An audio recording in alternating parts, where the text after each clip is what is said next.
Hey everybody, Invisiblekatana here with my review for Punisher Season 2, also possibly Punisher the final season, on Netflix at least. There will be spoilers in this, but of course I'll let you guys know when I'm getting to that point. It'll be like the second half of the video.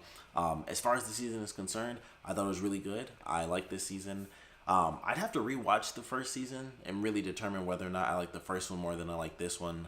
Because it's kind of hard to say. I feel like the action in this one was even better than it was in the first season. Like, I think it's the second episode, or no, it's the first episode where they have like their first, kind of set piece action scene, and it was insane. I was like, this was really, really good, and I was just like, I liked the way it was handled, and I felt it was done even better than it was in the last season. I felt that way in general as far as the action was concerned. I thought like the hand-to-hand combat was more entertaining. Excuse me, the shootouts I thought were really entertaining in this one.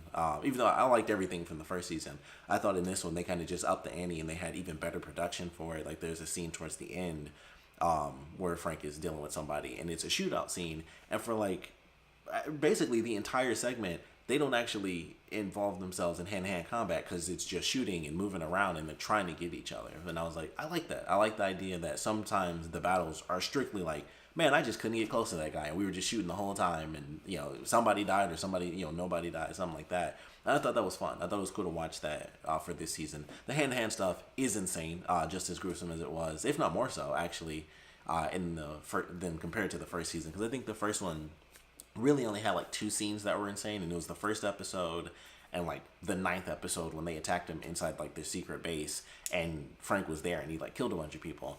Now like I feel like that, and then of course like the very ending fight between Frank and his buddy, who is currently Jigsaw now. Other than those, it was like, it's kind of like, all right, sort of gruesome. I feel like this season there's a lot of gruesome stuff, and I was like, okay, that they were kicking up the kind of Punisher elements of it, because it was very toned down in the first season, and then it's kind of him going more towards being the Punisher that we knew from the comics, and as well as being the Punisher we knew from like Daredevil season 2.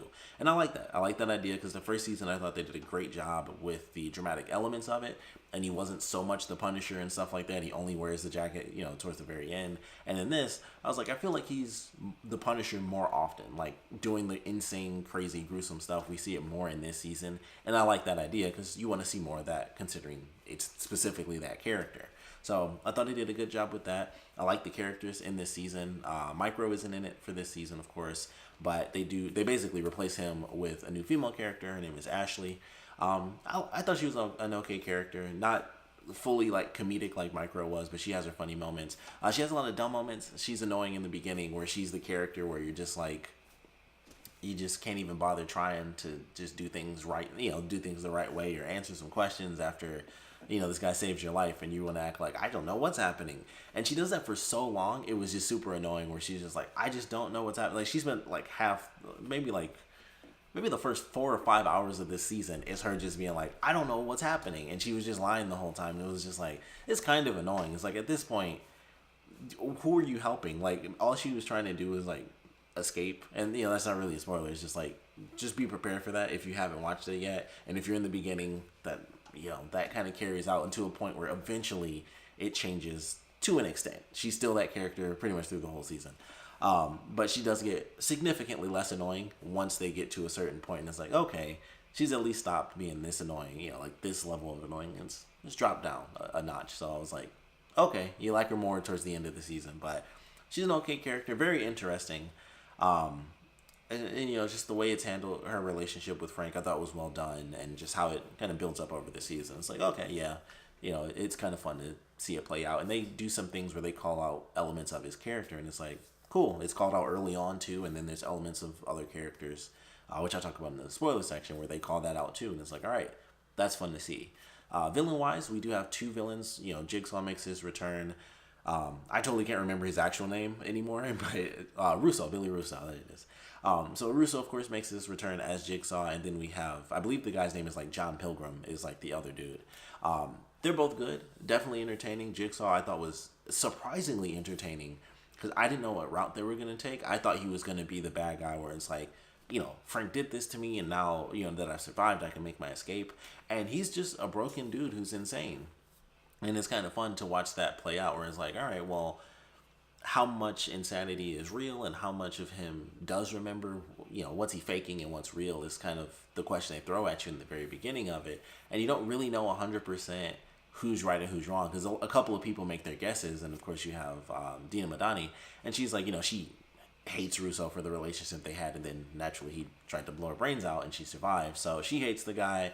Frank is dealing with it, and it's just like there's some really good elements to that storyline. But thought they did a good job with that. We also get to meet Billy's therapist and stuff like that, and her character I thought was fairly interesting. She got more interesting as things went on, but I was like, okay, this kind of works here. I like the way that it was handled, or how she was trying to help him, and how she, being the doctor character, the therapist character, her trying to help this guy who's meant to be a lost cause, and then everyone around her is kind of just like, no, this dude's crazy. We should, I should have let Frank kill him. And Frank's like, man, I really wanted to kill him. And that's pretty much it. Everyone's just like, this dude sucks, but she's the one trying to help him kind of rebuild himself. So it was entertaining to watch that. But all in all, fun season, fairly violent.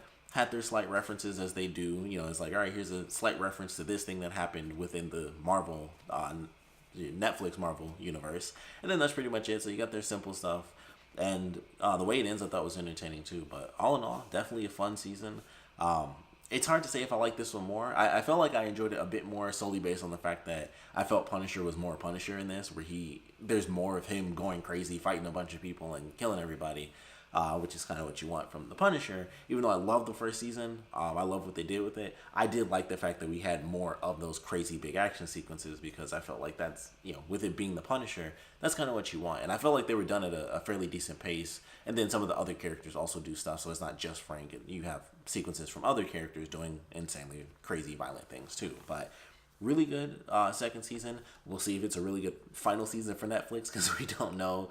That's kind of been the big thing. Like, they should have just said it's the final season or whatever. But technically, Punisher wasn't a part of the original 4-series deal, so it could stay on Netflix. But I mean, Disney owns Marvel. Why wouldn't they just take that off too and put it on their own, the streaming service? That's what they're doing with everything else. So, like everybody, it's like, all right, well, they should just say this, and Jessica Jones season 2 or season 3 is just like, just say it's the last season and just shift it over. So we'll see if that is official or whatever happens. But either way, they're gonna find somewhere to put this show, because it's just good. So we'll see what happens with it. But definitely fun. If you haven't checked it out yet, or if you're, trying to figure out if you should keep going with it, I say keep going. I personally didn't think there was any like low points in the series. I think it starts off really strong, and then it's like, okay, I'm definitely invested, and it just keeps going, and it's good. But if you felt there were low points, I would highly recommend you keep going, because I just think it gets better. But going into the official spoiler section for this, I definitely want to start with the relationship, kind of the triangle of crazy is what I like to consider it. It's, at this point, it's a square, because if you introduce the therapist character, she's insane too. But Russo, Madani, and Frank, definitely interesting watching their characters after what they went through in the first season. And Frank was already dealing with it and trying to figure out this mystery and being next to his best friend the whole time, and then he's like, you're the one that did this, so they have their battle. Definitely entertaining watching that development, as it's it's been months now and they go into season 2, and it's just interesting. Madani's like drinking and stuff, and I thought that was going to be a bigger part of her character. That just happened to be how they opened it, and she wasn't like an alcoholic. I think there's literally one other scene that I can actually remember, and it's when was actually when Billy was in her apartment and she didn't know, and she like got some scotch or whatever. I'm like, I feel like that's the only other time I actually saw her drink, and I'm sure there are other little spots, but I was like, I thought that was going to be a big deal, was that she was like an alcoholic now. And I was like, oh, that was just like the opening scene, and she was actually fine. But she was kind of going through the process of constantly hating Russo, the man who tried to blow her brains out after having a relationship with her. So she thought he was faking it the whole time, and then she's going through, and she's pretty much like one step behind him the whole time, and trying to stop him. And then she brings Castle in once he escapes, because it's like she kind of just goes back and forth, like, man, I should have let him kill him, because now she's just stuck with it, how mad she is that she wants him basically gone. So that process I thought was fun, and I love the fact that they called it out during the scene when Frank's in the hospital with Karen, and he's like, he brings her up, and it's like, basically the three of us, we're all kind of broken and lost, like it just has to be us. Like, you guys can get out of here, but we're kind of trapped in this loop. And I was like, that's kind of cool that he calls it out. Like, he realizes like all three of them are trapped, and he knows that Billy's the one that kind of trapped him and Madani in that sort of thing, and then Billy's trapped being Jigsaw now because he doesn't remember stuff, which was probably one of my favorite things about the season. I didn't expect to like him as much in this season as I did because he really was a broken character. And I didn't realize it was going to be that way. I thought it was going to be kind of like they were guessing, where it was like, oh, he's faking it, and he would escape, and then he was just going to be the angry guy who wants revenge on Frank, even though he was the dick character and he's the one that got Frank's family killed. That's what I thought. I was like, it's going to be simple. He'll be Jigsaw. He'll be like, I'm getting revenge on you. You should have killed me, and that's it. He does say that at one point where it's like, I deserve better. Like, he should have just killed me instead of like scarring me and leaving me like this and all mentally messed up. But I love this character in this season. Like, I gotta be honest, I thought it was entertaining. I liked him more in this season, I think, than the last one because there are elements of his character where he legitimately doesn't remember stuff. Like, he remembered the guy that was like a rapist to the children in the home, so he kills that guy, and it was like, okay, he remembered that, but he didn't remember anything that he did to Frank. He didn't remember anything he did to Madani, and he didn't remember what he did to the other dude whose name I totally can't remember, but Frank's buddy, as they mentioned, he's like, how many one-legged black friends do you have? But he didn't remember what he did to them, and I thought that's entertaining to watch this character who's still insane. Like, he's still a crazy guy because it just keeps going, especially after Frank is the one shooting at him, because it was like he just didn't get it. And the first time he sees him, and I kind of love that they did it this way, the first time he sees him is when Frank has the bulletproof vest on, which is something I would love to know. Bulletproof vests are only meant to work once. Like, you get shot, and then, like, that basically uses up the bulletproof vest. He shouldn't have been able to use that thing and get shot and not have been wounded. But at the same time, he's Frank Castle. Like, the bullet wouldn't go through, but it's not as effective. Like, you get bruised, like, super crazy if it's already been shot up. So that thing, he would have had so many extra wounds. It wasn't just like, oh, man, bulletproof. He was getting shot at, and he should have been like even hurt, more than normal, wearing a bulletproof vest. Just and Frank Castle, I mean, he just goes through stuff, and that's what he does. That's how it is. But I thought that was funny just watching it because I'm like, I know how bulletproof vest works. Oddly enough, thanks to Archer of all things.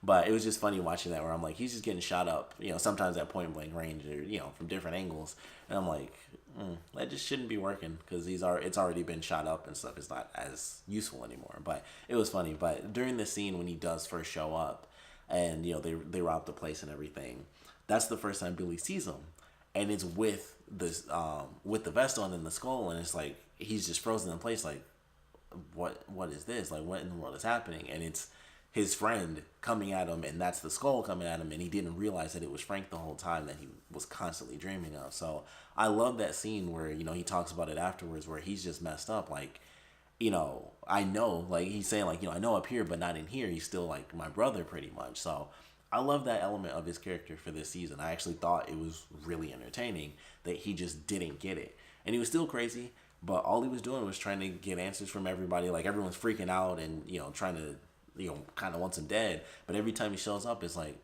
hey, all I wanted was some answers. And ultimately, that is what he does. Like, he goes to two different people, and he does just get answers. And it was like, not really going to hurt you. That's all there is to it. I just want to know. Because he doesn't have, like, that ill will towards the characters anymore. It's just like, well, I guess you were in my way, but hey, I don't remember. I just want to know. So he gets his answers, and he does legitimately leave. And the only time he actually attacks anyone is when Frank comes at him, because he realizes Frank's the one that did it to him. And when the therapist gets thrown out the window, which I could not believe that she lived. I thought that was kind of the poetic thing about her character, was that she got thrown out the window, which was a great fight scene. Like, I love that. And I was like, this is insane. Because I'm like, they're going back and forth. Then she gets the knife, and it's like super slow and stuff. For some reason, that always gets me when they do like the slow thing across somebody's face. Especially because when it first happened, I thought it was just stabbing like into her. I didn't realize it was cutting. I thought it was just going like deep into her cheek. And I'm like, holy crap, this is... they're going to have to do like another scarred character, because you can't slowly do that and then just be like, I'm healed, no big deal.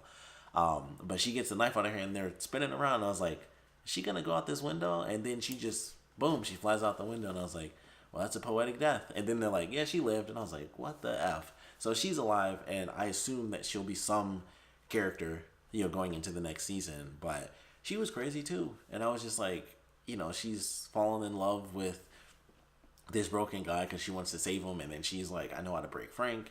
So she's the reason that, they had, she's the reason Billy killed those women, just to set Frank up and, kind of break him down mentally so he wouldn't want to escape. And it was just like, man, she's a crazy character too, but I enjoyed it. Like, she was just insane, and Billy was insane, and they were just two insane people doing insane crap. And I was like, I just like it. For some reason, it worked. It was just like, this is oddly entertaining. And it was mostly because of Billy. Like, she was just like the crazy, weird character who fell in love with the guy. But for him, it made sense that he would want to fall in love with her because everyone was against him, and he couldn't even figure out why. And so she's like, I love you. And so he wanted to love her back. So really enjoyed the way they handled that. Her getting tossed out the window, like I said, I thought she was dead. Then I thought he actually killed Madani, and I was just like, all right, well, I didn't see that coming. But then it turns out she also lived, and I was like, oh, holy crap. So just everybody was living. He got shot twice, and he ended up living, but he was wounded. I was like, okay. So he goes to the doctor. That works. Then he gets dumped in the trash, and so he goes to the place where they do the counseling for the vets. And so he's sitting there wounded, and I'm just like, what's going to happen here? Like, can he possibly escape? Because once he made that call and they show how wounded he was, I was like, okay. I thought maybe he'd struggle and find his way to, escape town or whatever. And then it's like, no, he had to make a call because that's how messed up he is. I don't know what's going to happen. I don't think this is going to work out for him. And then, of course, Frank is the one that shows up, strolls in, and I thought it was going to be a conversation. I really did. And it was one of those moments. He was in the middle of talking, and I was listening to him, and I was like, I missed what he said because, like, they cut it off, like, halfway, and Frank just, like, puts two in him, and then he's gone. I was like, I couldn't even tell what he was trying to say because he shot him so fast.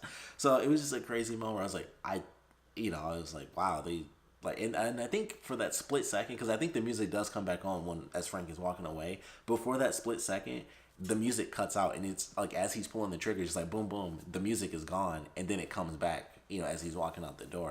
And I was like, I thought that was kind of cool sound design too, and I believe it comes back as he's walking out the door. But he shoots him, and they also did a pretty great pan where they like pan over to his face, and then it like lights up, and it's because of course they had the other actors in there. So I was like, that was actually super cool. I thought that was just a really great like transition for that. It technically wasn't a transition; they just had a light and they just turned it back up. But I thought that was a video thing. I was like, oh, that's super cool. I was like, oh, that's pretty sweet how they did that. Like they just did it, and then it's like they turned the light up and stuff, and that was meant to be the transition of time. But I thought that was just a cool little sequence. But really fun second season. Ashley kind of gets sent off at the end. I believe Ashley was like her actual name. I think they rattled off like two other names, like Elizabeth and like Rachel or something. But I believe it was actually Ashley. But she goes off and she gets sent down south to do marine diving and stuff like that. Pilgrim actually gets his kids from the people that were just stalking them the whole time. It was just crazy. But it was fun. Like, I really enjoyed his character. He was insanely violent, and he's the dude who had, like, the super dark past, but he tried to change it. And then, like, the night he screwed up was the night his wife died, and it was just insane. Then the fight scene they have at the end between him and Frank was just, like, that's nuts. That was real crazy and messed up. The fight he had by himself, where they do, like, the flashbacks and stuff, the craziest one there's, like, no argument for it. The craziest one, he headbutts a dude, and the guy's teeth are in his head, and so he's like picking them out, and then like a bunch of blood pours down because like the blood was stuck in there because the teeth, and he picks two teeth out of his head, and blood starts rushing down. I was like, that's insane to me. So they did some good stuff with his character for sure, and ultimately Frank works with him solely based on the fact that he wants to save his son. So I like that. They kill him. At the end, like the wife tries to go for the knife. Frank puts her down, and then the blood just like pools over the table, and then the guy ultimately does end up killing himself, which I figured he would. I was like, I'm pretty sure he's gonna just do it and kill him, off himself. So that is what ends up happening there. But definitely a crazy season. Definitely enjoyed it. The one gripe I would say that I have was, oddly enough, it's the thing that didn't bug me with Daredevil season 2 was the big deal where it was like, it was like the first half was Punisher, then it cut, and it was like the second half was straight up something else where it was the Hand. And they kind of had that in this where it was like a bit of weaving back and forth, but it was kind of like, they had the story that kicks up where, it's the stuff that involves Pilgrim and Ashley, and that's how Frank gets involved. And then that coincides with, Billy escaping. And so that's why, Madani ends up going to Frank, and ultimately that's why she saves him, was because it's like, I kind of want you to catch Billy and, take him down. So it kind of blended together, and you would see Pilgrim pop up here and there because he was trying to track them down, but I felt like it was still so distant, especially because there was such a long time where it was like, what in the world is going on? Like, they talk about the photographs, and then it's just like, all right, well, she still doesn't know technically. So it was still a huge mystery for like half the season as to what the other storyline technically even was. Because it's like, obviously these people need something because these pictures are incriminating, but we don't know of who or of what or anything like that until like almost, you know, like I said, like halfway through, we finally get the official answer when they go and actually, you know, they find the dude who does like illegal pictures and stuff, and they use his red room to actually get the pictures developed. And it was like, it took a super long time for them to officially get to that point. And that was kind of the weird thing about that story to me, because I was like, it's already, like, once they get to New York, it's already like pushed to the side. Like, sometimes we see Pilgrim, but for the most part we don't anymore, because it's focusing on Billy and, you know, Frank trying to find him. And then it's like, all right, well, they also have the other story with, you know, Ashley, of course, being involved. And it was just like, we still don't know. Like, eventually she stopped lying, and it was like, I literally don't know, you know, what they're looking for. And then I think it was still like 2 or 3 more episodes before they figured out what were on the pictures, so that they knew who the heck they were looking for and what information they needed to get next. So it took so long for that to officially happen. It was like, it's so weird to have this side story and just question like the entire concept of it. Like, what the heck is on the pictures? And so it was just this big thing where it seemed so weird that once they got to New York, we already didn't have the answers for like 3 or 4 full episodes. And then it still took like 2 or 3 episodes with them in New York before we finally got the answer to the first story that started the whole, you know, technically started off this second season. And it was just like, man, something about that just didn't feel right, because it felt like we were waiting so long for what really was just like part 2 of an entire storyline, just to figure out why they're being chased, you know, why they've been getting chased down for 5 hours worth of the show. We waited forever just to finally be like, okay, that's what's on the pictures and stuff like that, because they wouldn't give any of the extra answers when they would have Pilgrim, you know, talking and stuff. It wasn't until they like kind of went through with the pictures and stuff, and it was a little bit before that. I do believe they actually reveal what it was, like that it was incriminating their son or whatever. But it was just like, man, it took a long time for that to officially happen, and then, you know, they go do the developing. But it was just like, man, I still feel like that took a super long time. And then even after that, it took a super long time before they got to the senator and kidnapped him and stuff, because they were dealing with the Russo stuff. So even after they found the answer, they were still like way, it was literally like bookends. Like, it was the beginning of it, and then the very end was the stuff revolving around Ashley, and then right in the middle was all the Russo stuff, and Pilgrim showed up here and there, and they were just questions. Like, the scene that I think perfectly captures that is when Madani goes to the trailer, and Ashley's like, yo, you're like, oh, you saw him, the dude in black, like, did you arrest him? And she's like, for what exactly? And she just gets super quiet and is like, that kind of is a great question, because, you know, like, they aren't saying anything. You know, it took so long, it was almost like I kind of forgot a little bit, if that was even by the time we got the answer, because I can't remember exactly when that scene happened. But I was like, that kind of captures it perfectly. It was like, they just don't talk about that when they're dealing with Russo. Like, they don't blend the stories at all, which makes sense, but it just seems weird because it's so separate. It seems like worlds apart, even though it's literally dealing with the same main character. But it didn't bug me that much. It was just something that I noticed, so it's not like it destroys the season or anything. But that's like my one gripe for the whole season. But all in all, still enjoyed it. Thought it was really fun, insanely gruesome, entertaining all around. Of course, we'd love to know what you guys thought about season 2. Is it better than season 1? Do you like certain scenes in this more than season 1? Are there elements of it where you're like, this was just better story-wise, or the first season had something better story-wise? We'd love to know what you guys thought about this, so please put your comments down in the comment section below. Favorite parts, favorite episodes, least favorite episodes. We'd love to know what you want the future of the Punisher to be. The ending scene where he's got the 2 assault rifles and he's shooting everybody up. He's got the jacket on and everything. I was like, that's legitimately like from a comic book, so I love that moment. But definitely want to know what you guys thought about this, so please put your comments down in the comment section below. And of course, thanks for watching.